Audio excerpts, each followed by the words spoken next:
Thanks for joining us, first of all, for the Bikepacking Addiction webinar. It's our best subscribed one today, so it looks like lots of people interested in bikepacking, which is great. My name's Amy Bissett. I'm a project officer at Ayr Active Travel Hub, and I'm joined by my cat, Penelope, this evening. So the Active Travel Hub in Ayr is one of 3 hubs in Ayrshire. We've got one in Kilmarnock as well, and we've got the Trinity Hub in Irvine. And the Ayrshire Women's Cycling Festival, which you're part of tonight, is a collaborative project, a partnership between those 3 hubs. Normally it's a physical festival. We'd actually have premises and we'd have speakers and led rides and things like that, but obviously this just isn't an option this year. So we didn't want to cancel it altogether. So we just decided we'll try and move it all online, and so began a wonderful learning curve with a Zoom webinar. So all 3 hubs in Ayrshire have a common goal of encouraging walking and cycling for short journeys. So, ditching your car where possible, pick up your bikey walking shoes instead, whether that's for work or commuting or leisure, whatever. And when our services are running, normally, we offer cycle skill sessions, bike maintenance classes, lead walks, bike rides, and just general advice for anyone, or whether it's individuals or businesses that are looking to walk or to cycle more. So if you're interested in any of that and you want to get more information about any of the hubs, you can go over to the Ayrshire Women's Cycle Festival website, which is ayrshirewomenscyclefestival.org. It's the one you booked on, and you'll be able to get all of our contact details on there. So while we're talking about the website, I'll take this wee chance to plug that we've got some awesome bike maintenance videos on there that were created specifically for this event by some female mechanics that work at Bike Project in Glasgow. So take some time to check them out, they're really good. We've also got some great bike stories which have been written by local inspiring women that we know, just telling you about how they've got into cycling and giving their tips to other people that are looking to get started. There's also a wee bit about our Bling a Bike art project. So it's definitely worth having a snoop around the whole website. It's jam-packed with stuff out with the webinars. So have a wee look when you get a chance. So for those who don't know, Emma is a British cycling leadership tutor. She's a qualified mountain bike coach, a senior instructor at Scotland's National Outdoor Training Centre at Glenmore Lodge in Aviemore, and she's joining us from Aviemore tonight. She's also a bike shop owner and general all-round cyclist, lover of backcountry skiing, so just your average couch potato. So I'm going to hand you over to Emma, and she's going to take you through all about the bike packing addiction. Hi, can we all hear me, hopefully? Welcome. I'm thrown in at the deep end with this. This is my first ever live webinar, so the guys behind the scene are going to keep me on the straight and narrow, hopefully, if it all goes wrong. So yeah, I'm in Aviemore. I have cycled for a long time. I have only bike packed though for the last couple of years. I'll give you a little bit more background. So I have ridden and raced on mountain bikes in enduro and cross country throughout Europe. And then more recently done a lot more coaching and guiding, and got a job with Glenmore Lodge, the National Outdoor Training Centre for Scotland, just over a year ago. And just absolutely fantastic job. And also behind the scenes, I am a part owner of Nimbus Cycles bike shop over in Fort William, where I had been based for on and off 10 years or more. So I am fully involved with bikes. I live and breathe bikes, and there is usually one sat in my sitting room, and there definitely is one tonight. I am going to share my screen in a second. You'll still see me in a little box at the side, and it's like a PowerPoint presentation, but just with photos and some video clips, and then I'll finish with a short film at the end as well. So if you do have questions, please just ask them in the box and we'll try and get round to them at the end. Okay, here goes. Let's hope it all works. So I'm sharing and we should have my first slide. So bikepacking to me is such a broad thing. It can take all sorts of forms. It could be super cruisy, or it could be full-on, scary, self-supported, on your own, out there in the wilderness adventure. So it's, and I'm going to touch on a bit of all of that. So here goes. First of all, it can be a lot of fun. So this was a girls' trip last November. The weather was horrendous. It was windy, wet and miserable, but we were in good spirits. I was still wearing my Halloween outfit, but I was about 2 weeks late. And we didn't go that far, but it was just a lot of fun to get the bikes all set up, try and get enough kit for us all to do it. And I think for some of these guys, it was first time. There is someone there who is in the audience tonight, Annie, right at the forefront on that pink bike. She is the expert, so I'm going to be looking forward to her feedback from my talk later. But yeah, there's some very experienced people out there with bike packing. Let's keep going. So I thought I'd point out that you can do bike packing on the road, on gravel tracks, or on mountain bike. I tend to steer towards the mountain bike. That is my main love. But I have also done a bit of gravel riding and bike packing. I do avoid the roads, I'm afraid. If there's roadies watching, sorry. But you could do some incredible adventures on the road as well. This particular shot is Loch Laggan, between sort of Fort William, Roy Bridge and Newton Moor. And I've done a 3-day trip.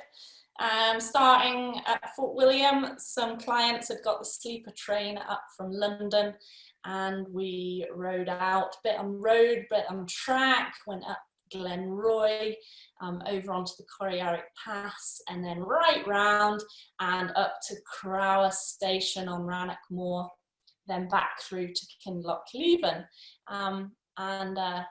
It was something that I put together. Many others have probably done as well before, but it was just a case of looking at maps and linking them through, looking at Google Earth, trying to get an idea of what the tracks might actually be like when you get there. So yeah, so the gravel side is a lot of fun too. And I just sort of point out that it doesn't really matter what your bike is either. I have worked with colleges and bike packed with them, and they have been on hire bikes from our shop at Nevis Cycles. And these are sort of around your £500 mark, standard hardtail mountain bike. You can still get out there and do a lot with all sorts of bikes. So I also wanted to point out that bikepacking maybe gives you this sort of tense, bivvying, roughing it sort of thing, but it doesn't always have to be. So I thought I'd point out that it could just be from hotel to hotel using a mode of transport with the bike and carrying your kit on the bike with the specialist bike packing kit rather than the sort of the panniers. So yeah, I need to do more of the hotel end and less of the bivvying, maybe. So many adventures in the UK. I have done a lot in the Cairngorms. I've done a bit further northwest. And there's information online for routes and route ideas, but generally I sort of get them off friends, or I will look at OS maps and just sort of work out how many days I might be wanting to be away for. It's really hard to gauge how far you might go or how much ascent you might do in a day. It depends what you want to do. Do you want to have a lie-in every morning and start at 10 AM, or do you want to be up at the crack of dawn and ride for 17 hours or more per day? So, you know, you can fit a lot in if you go from dawn till dusk or even into the night. But yeah, I'll talk about that a little bit later. So yeah, I've done adventures in the UK, but I've also been further afield a little bit in the last couple of years. This is a photo of me last summer in the French Alps. It's really close to Courchevel, if anyone knows that area. We were trying to do a route that, again, a friend had put together, and we were way too ambitious, and the hills were a lot bigger than we'd remembered. And we didn't succeed with the route, but we had an amazing week of bike packing. And then we decided actually our bikes were too heavy and we wanted to just descend and have a bit of fun. So we actually hired a car and drove to the tops of Coles, rode down on single track, and then put our thumbs out at the bottom and hitched back up for the rest of the time we were out. So we did a week of bike packing and then a week of lazy riding. So it was great. Okay. I have also been to Cuba. So I put this little bit of footage together today. It's like a couple of minutes of video, and it shows a trip that I did with two amazing friends who I've known for a long time. And we had just decided that we fancied doing something together. And when are we free? Oh, January. Let's go ride bikes in January. So we wanted to go somewhere warm. So we looked at flights to the Southern Hemisphere. Being from Yorkshire originally, I was quite tight with how much I was going to spend on a flight, with a really cheap flight to Cuba. So that's how we ended up in Cuba. It was going to be warm and it was cheap to get there. So we went, and Cuba was incredible. The culture, the people, the terrain even was amazing. There was more road than we expected, but we did find single track, and we found a lot of double track, and we just generally had fun. So Cuba, if you don't know it, is a big, long, slim island, about 1,000 miles long, and we went from one end to the other end in 21 days, I think. We were out for a month, but yeah, 21 days it took us to ride the length, and it was cruisy. It was a fun holiday. So watch this, see what you think. Hopefully it'll make you smile.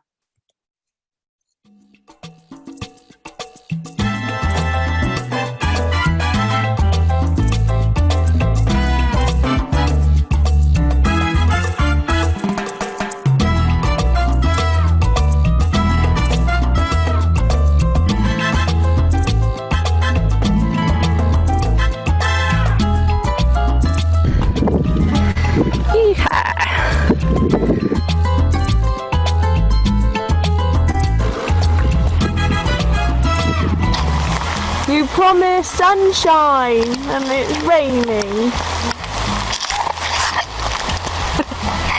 Sad faces. Sad faces.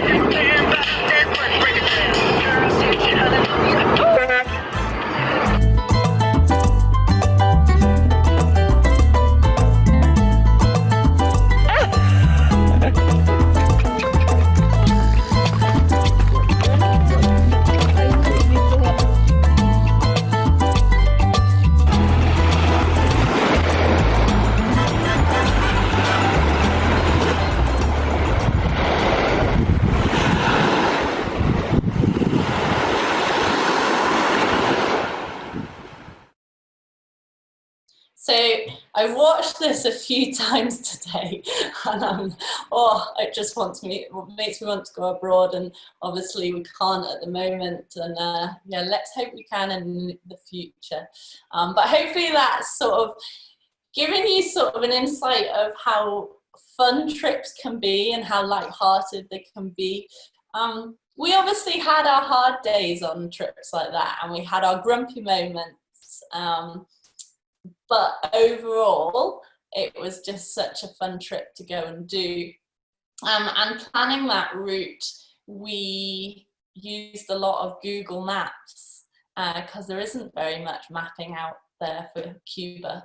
And we used a little bit of information off bikepacking.com, which is an amazing website for getting ideas. So that's bikepacking.com. well worth a look. And you can scan the world and go, I want to go to Spain, what is there in Spain? And it'll give you some route ideas, and that's what we did with Cuba. Okay, I'm just gonna move on to just a little bit on kit, because I know that some of the organisers of this festival were asking me.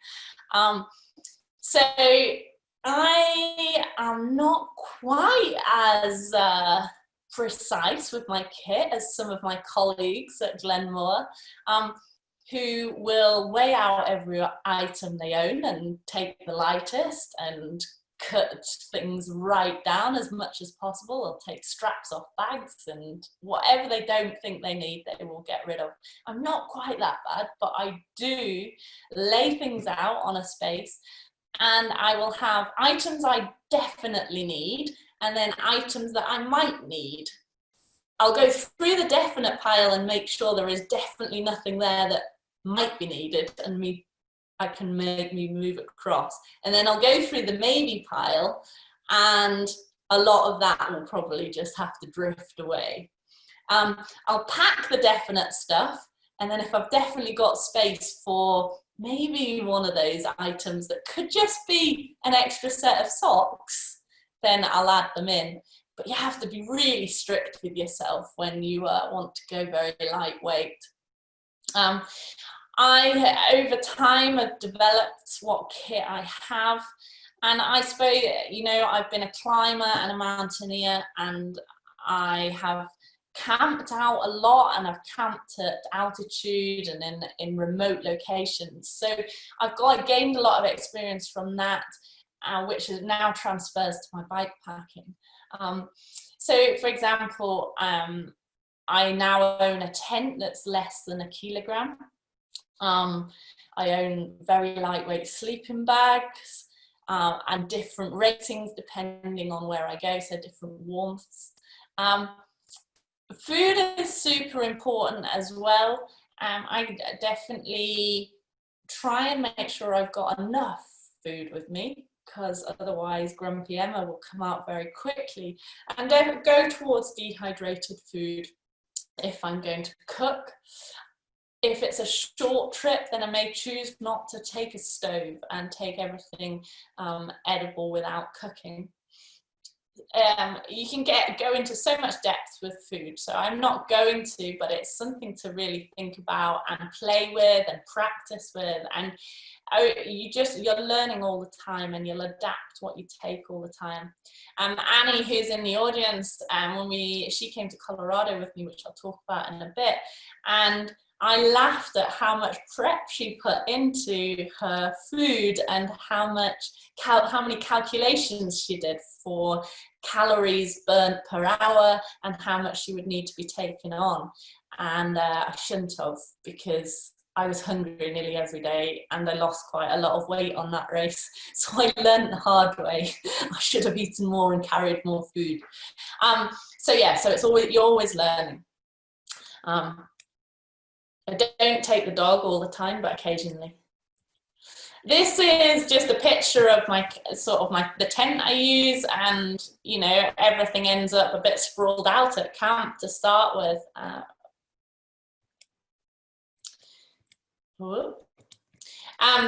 Whenever I get the chance, when I'm out on a trip, I try to air things. I absolutely hate going to bed and having a soggy sleeping bag to get into, or getting a damp tent that when you put it up, it starts to drip on your face as you're trying to go to sleep.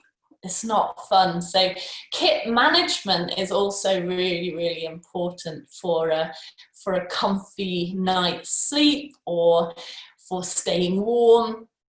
And again, if you get cold and wet, Grumpy Emma usually comes out. So you become very good at looking after your kit and staying dry.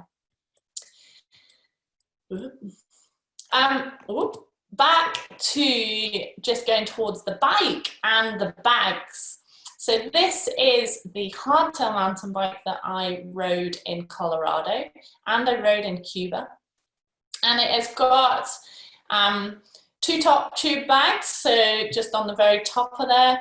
These are where I keep my food, snacks for the day. The easy, accessible, whilst riding, accessible little holders, which are amazing, especially the one at the front. Now, bike packing kit, it can be very Gucci, or it could be your Tesco value. You've got to weigh it up. That one that I'm using loads at the front is my Gucci bag. The one at the back of the bike by the saddle is more my Tesco value, because I don't use it that much and I'm not in and out of it as much.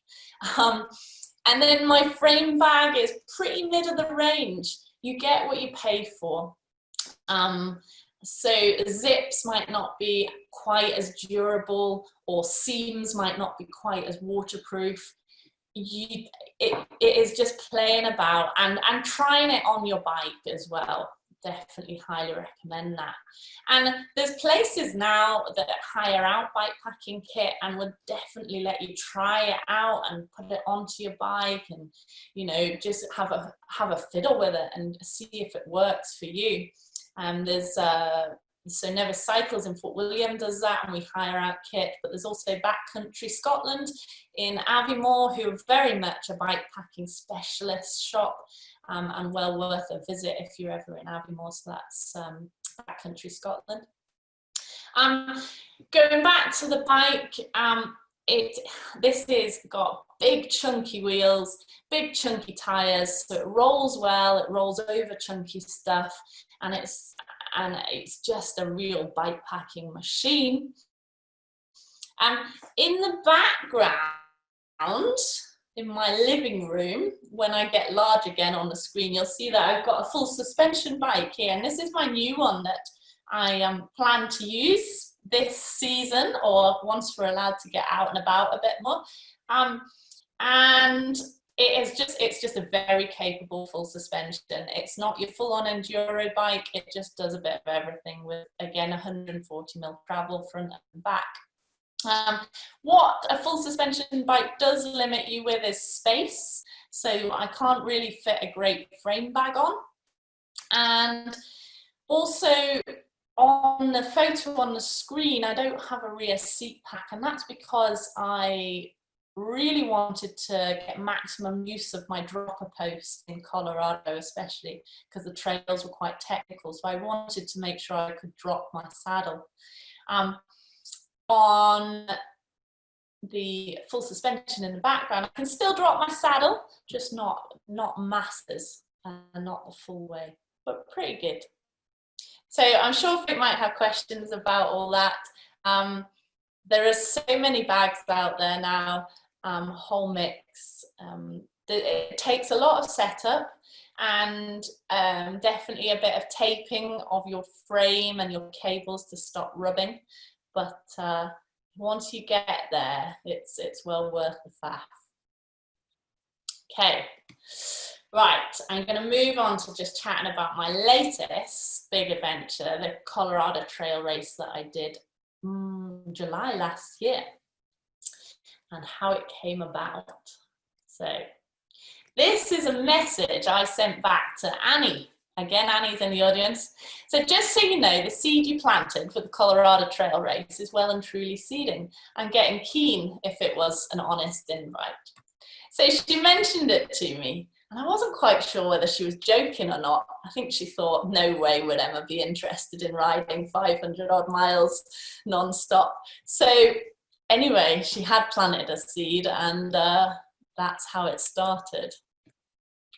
Annie went out earlier with a group of friends, and they rode the trail to start to Recce in prep to then race back.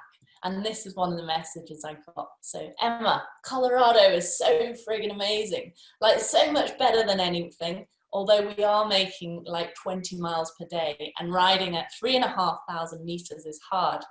But you are going to be so happy when you get here. I think I'm acclimatized now after about 6 days. Bring lots of paracetamol and several knees. So the acclimatizing was a massive thing out there. Annie suffered from quite bad headaches, hence the paracetamol. So yeah, let's go on. And then another one was, and it's not all buff, plenty of chunky monkey. Make sure your setup is solid and go as light as you can because climbing is hard. And we saw a bear. So there was many challenges that we just threw ourselves at. Altitude being one, I'd never ridden a bike at altitude. And also riding 550 miles as a race. What is that all about? But why not go try it? Something's quite not right in our heads then maybe. But again, this goes back to kit and how you have to really play about with getting it all right on your bike. And that could be going for a 2-day little recce around your local trails. So what is the Colorado Trail? It's a race from Denver to Durango. It's a self-supported, unofficial bikepacking race, and I'll explain that in a second. We all carry a GPS tracker called a Spot device, and there is a website called Track Leaders, and it becomes a bit of a sport for people back home, and it's dot watching. We all have our own little dot on a map with our initials, and it's live and it tracks us as we move. So that's how people can see where we are on the race course. These are the rules. So complete the entire route under your own power, no drafting. Be completely self-supported throughout the ride. Only use commercial services that are available to all challengers. If you have to leave the route, you must rejoin it at the exact same spot. No pre-arranged support.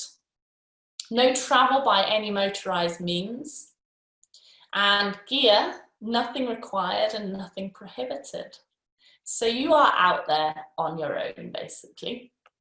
People can sort of watch your dot and like cut into where they might see you and say hi and stuff, but they're not allowed to give you anything, and they're not allowed to pre-warn you that they're going to be there and stuff. So essentially you're out there on your own. This is the route, so Durango at the bottom of the page, going up to Denver at the top. Doesn't look that far, but it was. 540 miles, 22,860 meters of ascent, which is 17 times up and down. And remember the down bit as well, up and down Ben Nevis. So yeah, quite a long way and quite a lot of up and down. Suggested start time. So it's a suggested start time because it's an unofficial bike race. So 4 AM in Durango. And this was to avoid thunderstorms in the afternoon as we go over a really high ridge on the first day. This is just some of my boring statistics from me completing the race. So essentially I took 10 days. And this shows kilometers per day, height gain, and the hours it took me each day. So the first day was a big day. And then you'll see I kind of had a rest day part way, I think day 6. So yeah. This is me at a resupply point, met up with some other racers. I am hot and bothered here. And that bottle of Coke did not last long. Incredible place at this time of year. Up high, the alpine meadows were just stunning. It also got pretty hot, and out in the open here, I was definitely melting.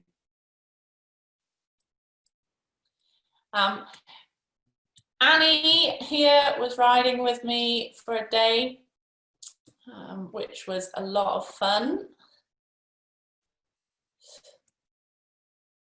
The finishing stats of this race, so only 40 people out of 75 finished. The first male was Kurt, 4 days, 12 hours, which is just, I can't quite comprehend this. First female, Alexandra, 6 days, 1 hour, and on a single speed. These people are incredible, absolutely incredible.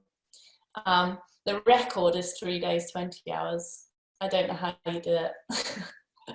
And then that's me at the finish, and I was 9 days, 13 hours and 4th female. And I think there was 6 females that finished.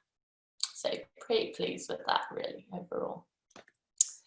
Right, here is my 13-minute film of Colorado, and hopefully it might sort of give you even more of an insight, and hopefully it's a little bit of fun. Enjoy. And apologies for the amateur filming, it's, yeah, so. Okay.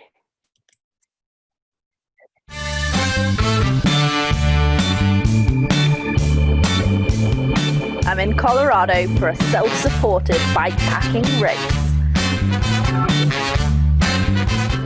Race route from Durango to Denver.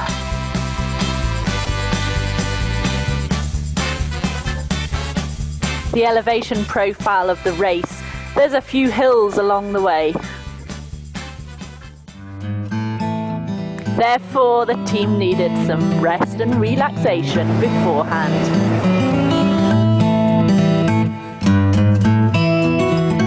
Emma, why are you dressed like that? Because the muzzies love me.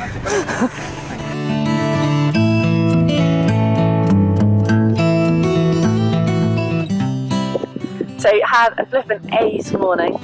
Sun woke me up.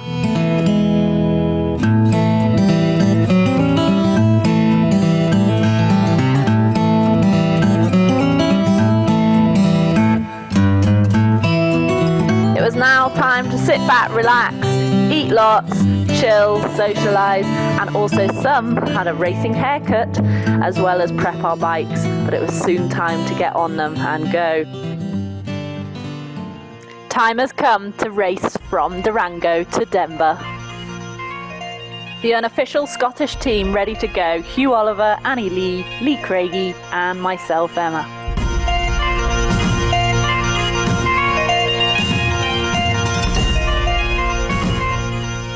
And look who just happened to be spectating, the one and only Jenny Graham.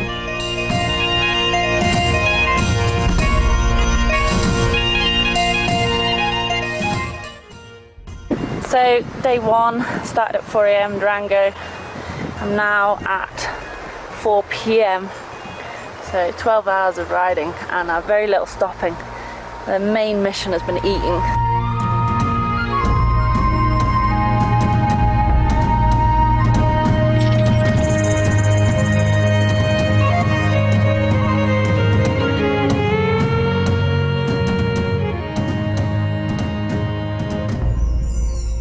Morning. I kept going last night from Blackhawk Pass, not for that long. I got to 9 o'clock at night and I just wanted to go to sleep. I just reviewed what my trip was about and I just want to have fun. I have just come down this amazing creek and the single track has been awesome, and if I'd done it in the dark last night to push to Silverton, I'd have missed it all. So I've gone into total tour mode. I've got 11 days to do the whole thing. Made it to Silverton, the last resupply stop for 180 miles, with a big climb straight away. So, just been pushing my bike for 4 and a bit hours. I'm not sure why. Oh, but then I remembered this view.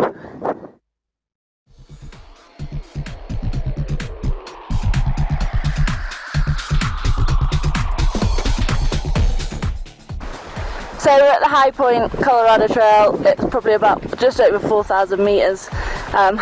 We've just had to pedal across the plateau and we've got a storm brewing, so I'm gonna move quick and get out of here. Ciao! Incredible descent along the ridge. It went on and on and on. These photos don't do it justice. However, a long way. So, set off at 4 AM this morning. It's now 5 PM. Trundling up a road, not having much fun, and I don't know where I'm going to camp. Could cook myself some food. My legs are like jelly. Why am I doing this?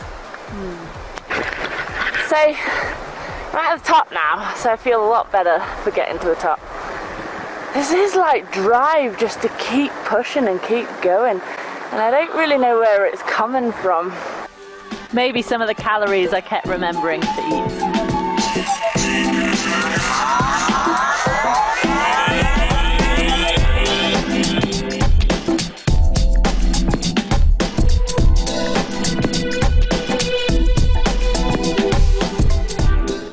So I'm just currently hiding under a tree, a big storm going through, and it's pretty dramatic. And when you're out on your own, it's a little bit like, oh, I gotta be out of here. But I've also got cows to contend with, and I have a big issue with cows. Don't ask me why. Stressful times. However, the riding's been quite nice and quite mellow. Although I think it's going to kick up a little bit this afternoon. I aim to ride till 9 PM again, so a good few hours pedalling to do and pushing.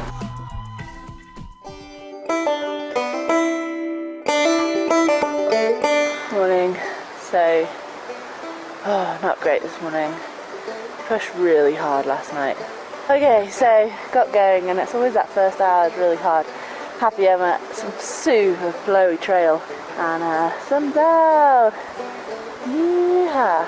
So yeah, happy again. It's like so many peaks and troughs in mood, and it's all to do with food and drink and sleep and how you're feeling. So it's all good.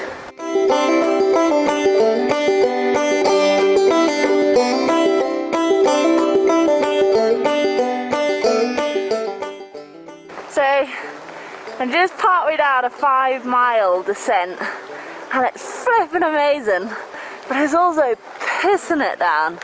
So probably the biggest descent of the trip so far, and it's sloppy, wet goodness. Woo.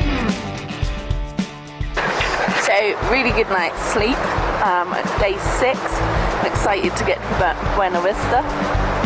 But the downsides of this whole thing is I've just put soggy helmet on, wet chamois, wet socks, which absolutely stink because I've only got one set. I've got another hour before the sun hits me, so it's just like, ah. But once that first hour is done, it's all good.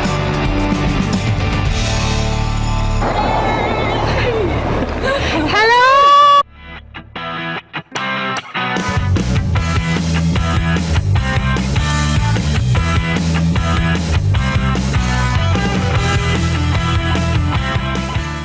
In Leadville, I caught up with Hugh and Annie, who unfortunately had to retire from the race due to injury, but they then became the best support crew, and unofficially, and not really within the rules, Annie then joined me for a day, going over 2 passes, riding incredible trails, having a lot of fun, and I was not complaining at having company for the day.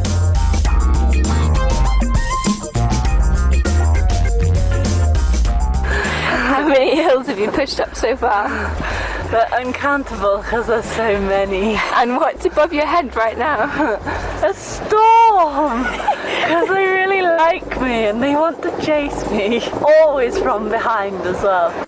Most days it was sunshine most of the day, and then storms would arrive late afternoon. Here comes Annie!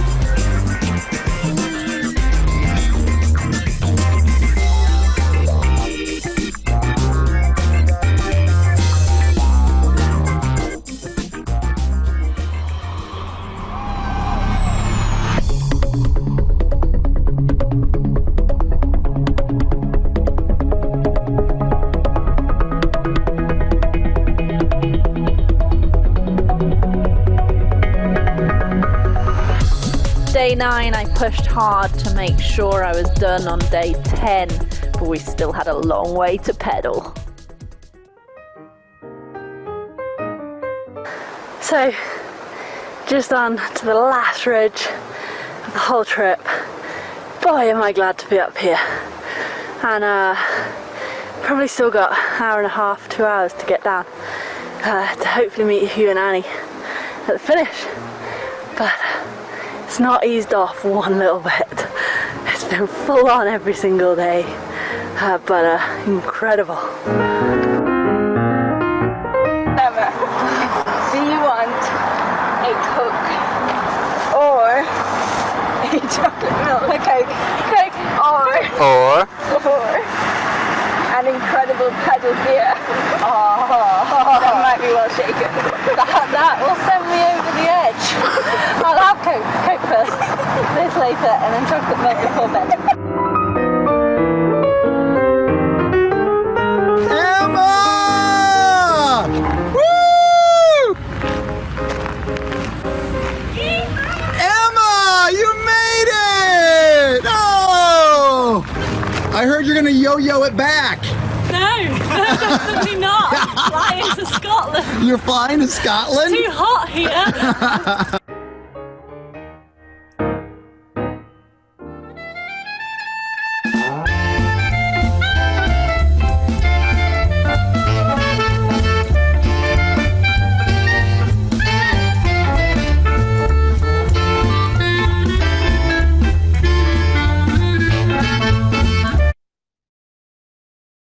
Okay, back to it. So I hope you enjoyed that.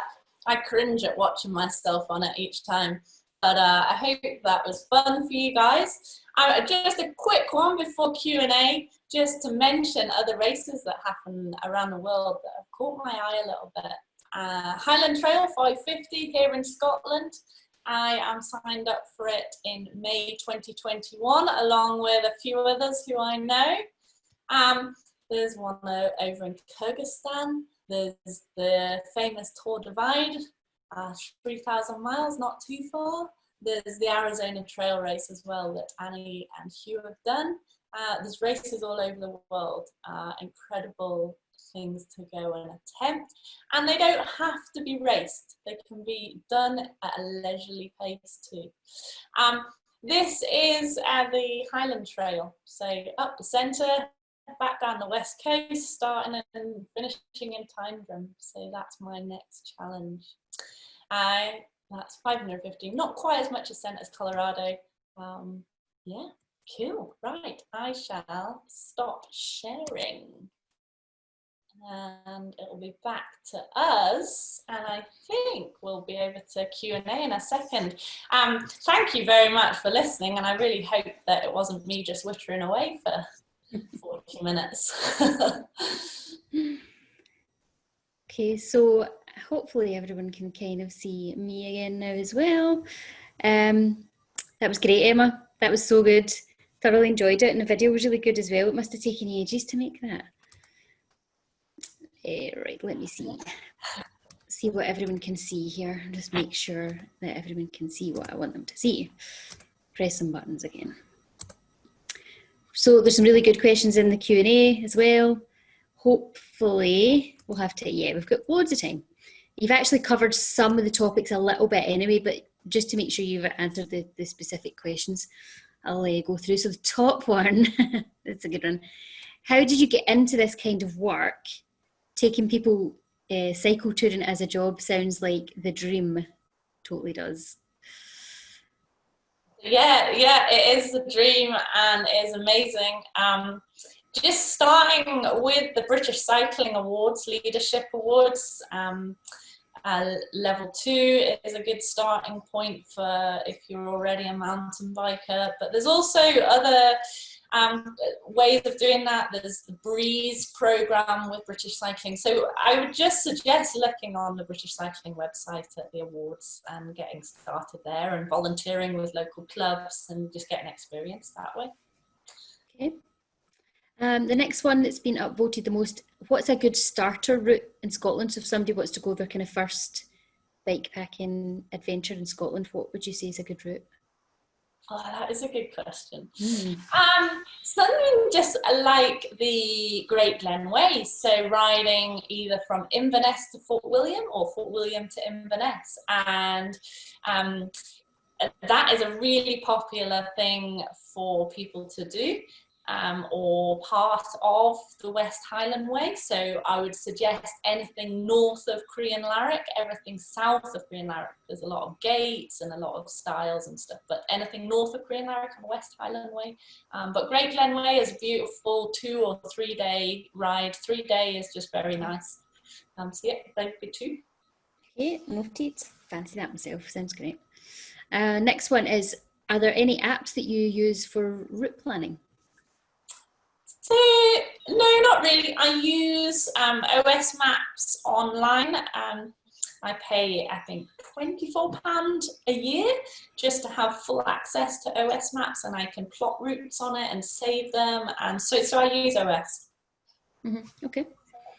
There's a decent OS app out there, people. Just if anyone's desperate to use apps, there is a good OS based app out there. I think you have to pay for it, but I think it's worth it. Yes, so the one I use on my computer mostly, but I also have it on my phone too. So yeah.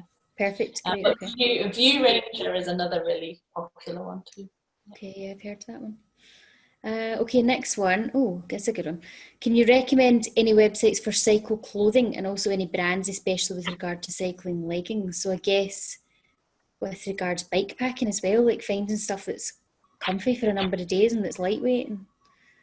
Yeah, and I think a lot of this is trial and error, unfortunately. It's personal preference as well. I have used all sorts of different brands. I tend to use like a mesh under padded short, and then I'll ride with just standard sort of running leggings over the top. But other people will go for like a really nice Endura set. What is good to do is make sure you don't have the same brand. So if you're going for a week holiday, mix up your brands so that the seams are in different places, so you're not getting rubbish from the same spot and the same seam each time you change. That's a good call. Endura is a great Scottish brand, and yeah, I use a lot of Endura kits. Okay, great, yeah. Right, next one. How do you find out about land access in other countries where you're allowed to camp, areas that you should stay away from and stuff like that? Yeah, so the bikepacking.com website helps a lot with that sort of thing, or just tourist office websites for that country. And then as soon as you get into country, that's when you sort of ramp it up and try and develop your knowledge a little bit better, and asking people who may have been before as well. So yeah. Okay, good answer. Oh, what do you do with your bike overnight? You know, if you're camping or staying in a hotel, what do you do with it so that it's safe? Sometimes worry about it a lot and not get that much sleep. Say hotels and sort of B&Bs, like in Cuba, we just befriended people and just asked as politely as we could, can we make sure that our bikes are secure? And people were really welcoming, and they opened up their garages for us, or even let us bring the bikes into the rooms.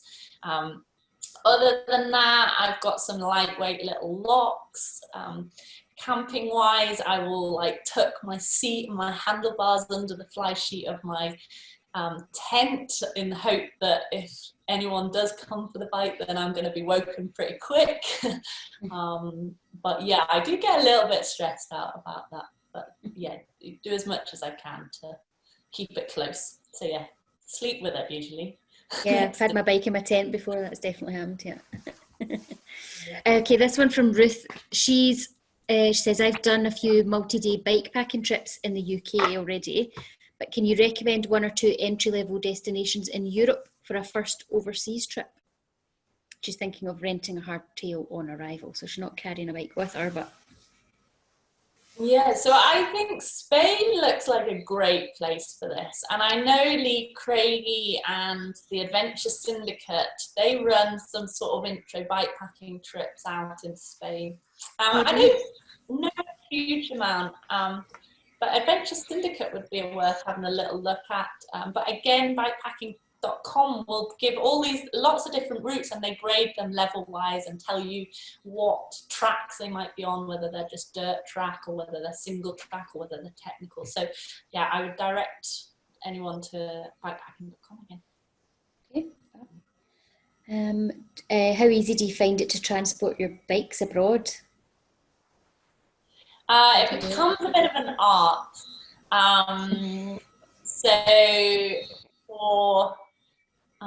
So when you're doing certain trips, I might just take a cardboard box and a roll of gaffer tape, and that'll be how I do it. Other trips, I'll have a bag, proper design bag for it. And then just being very careful and taking brake rotors off. There's videos online to sort of see people's ways of doing this, but just thinking logically, what might get bent, what would not want to get bent if it was bashed about. I actually, going out to Colorado, my chain ring was sitting on the bottom of the box, and I thought I'd put the chain on it to protect it a bit and padded it out, but by the time I got there and it had been dragged through so many airports, the chain ring had come through the bottom and I was missing like 2 teeth, which was quite stressful. But do you know what, I still did 540 miles with missing 2 teeth and it didn't affect me. So. Okay, next, what other bike packing destinations are topping your list? So you've kind of said that on what you've got planned up and what you've entered already, so I'm just going to mark that as answered, Ruth. Okay. I might just add in though that going out to sort of Croatia and Bosnia area, nice. I'm really intrigued with, just for a tour rather than any sort of race. That's floating there and ideas. The seed's been planted. Let's see. Right, what about mechanical problems with your bike? What's your top tools that you would take? So my top tools is just a decent multi-tool with a chain brake on it, as much as you can get on it, but without getting too carried away. So good Allen keys, good torque key, and then a set of like a Leatherman pliers, which again will have all sorts on it. So Leatherman pliers and a multi-tool, and then just the odd bits and pieces. But I reckon that might be quite a good one to answer an email actually. Okay. But Colorado Trail, I just wore my brake pads right down on second but last day, and I was really lazy and I couldn't be bothered to change them, so I ran metal on the last day. Yeah. Got away with it. Yeah. Okay, let's see what's next. So I'll leave that one unanswered and we'll pop that in the email, because I think there's quite a lot here. We're not going to get through them all. Right, talk to how much weight of kit you're typically carrying. I know you talked about what kit and that you don't really tend to weigh your own kit too much. Yeah, that's a good question. I reckon I add, I don't know, between 5 and 7 kilos to the bike. It fluctuates so much because also I might have an extra couple of kilos of water on me or partly on the bike, and food as well. So it fluctuates lots. I definitely need to learn to not carry as much on my back and try and get as much as possible on the bike. Okay. Well, thank you massively, Emma. That was awesome. I really, really enjoyed it, and I know everyone else has. There's obviously been lots of thoughts and seeds planted there. I think there's going to be a lot of folk adventuring, hopefully, off the back of this. What we'll do is I'll just go through a couple of wee things. Guys, if you've enjoyed it tonight, just make sure you kind of shout about it a little bit on social media. Tell everyone you've enjoyed Emma's talk and you've been listening about bike packing. Let everyone know about the festival, please, if you can. We've got more stuff coming up tonight. We've got another webinar live session at 8:30 with a panel of ladies from Ayr Road Cycling Club who are kind of going through all the different aspects of the club, so road cycling, competitive riding, cyclocross, all the different aspects of it, and how beginners can get involved. So there's still a short time available for you to sign up for that one. It begins at 8:30. We'll also be sending out a short survey to follow up after this. So if you've got 2 minutes that you could spare just to fill that in for us, that'd be great. And I'm going to leave this chat facility open just for a few minutes. So if anyone's, having a deep and meaningful, you've got 5 minutes to finish off your chat, and then we'll be cut off. But thanks again for coming. Thank you, Emma, for giving up all your time. I know it's a lot of prep time and obviously hours tonight and practice sessions, so it's loads of your time that you've given up out of the goodness of your heart. So thank you so much. I think everyone's really enjoyed it. So I think that's us. So if I'll maybe see some of you in half an hour or so, or tomorrow, and if not, enjoy the rest of your evening. Cheerio.